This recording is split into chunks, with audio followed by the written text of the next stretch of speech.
Dada. Dada eh. Anyela, anyagba kwe.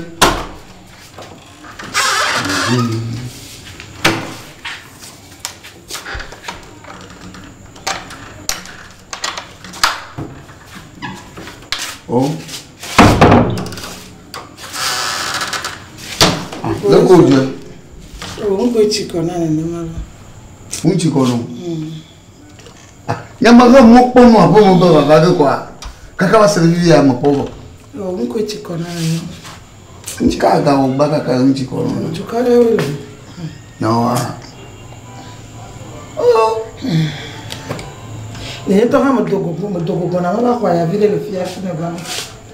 Oh. No. Ah, okay. So fika ina ngo chikona. Oh, un chikono mi chomi kwa mi. Oh, ni chokala kwa mi. Nti meje makwasi kirema no fia vile. Oh, wa ba un chikono ya di dem. So mi kwa mi ha. Jojo wo yana kwa mi mo dogo bana. Ano fia vile. Ya be ya no fia vile chitere no ga. Ajo so ya ajo di ajo no npo ma. Ni to kwa nyama wo ya ma teni so ja ne dokini. Ambassador bagabe. Fika mu ma di le dia. Ndedia. Ah. Mane blofia ma so vakaba. Ah, tibia me. Tele ma. Oh.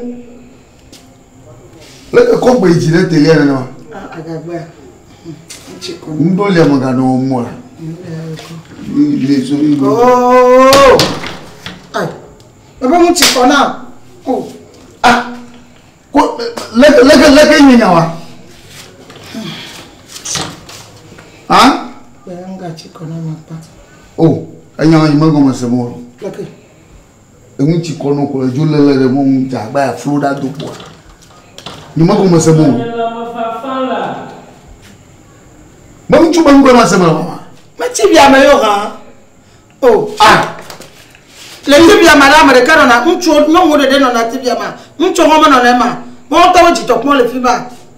Oh, TV vitu ki ma iwe gbe ma. Lo koda gbe na ji to ma mo do na te o ye vale me le ne re mo gbe are. O ko gbe ji to gbogbo re. Afadan, e na mo to bolo kwa me. Awolo mo ina goma sanfiolo. Oh. Sumi wa. Majayo. Afu ni weje ma tuchuro. Fidere Suzuka la show. Susure ke na mi no fia lo. Alo na ayima ba. Ala pa me yima ba. Mama ho me yina ba. Ayima palanchi na jo ba. Na we ajo no yima. Pe ko wu mi jo. Ah. Ebi ala ja ba do na mama klero by force. Mama no yima ba lo. Ah, agbe mo ndego mo sewu. Nka ka mo sese. Mo ndego mo sewu. TV ya le kwama. Nke jojo ha ma jomla. Pa. Amoto dara pa le TV ya. Aula. Ah, ni weji ba le mo hane de ba di de mo. Me jiba no pa de la ba me ja pom de le ma. Ya o to mo nya ma se nyawa. No, ni ma segun. Meta yo. Oh, Mai po wa ma da. nka ja me po lo kwa ma ja o, nka ja me po. Ame yo TV ya ma nya ka ja me bia o. TV ko ma nu ye yo nye ma. Agba yin ye ye no we, mo nyi po se be nyi be na do kwa ma ode. O da pa se onyi be na do kwa mo kokore.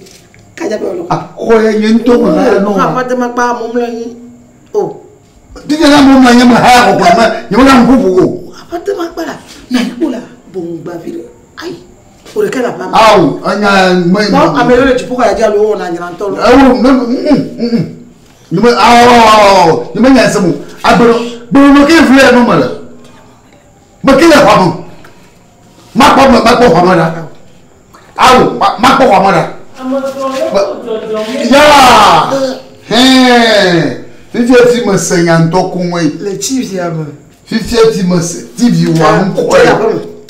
Joyi. Echo mi ado. Bo.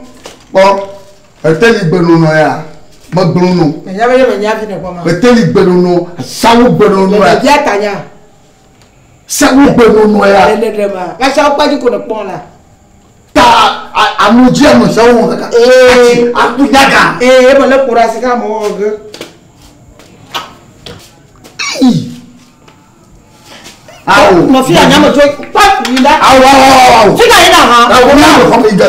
Awo ko mo to ko lo. Me ti bi do. Be ka ti ko lo. Me ga mi ko.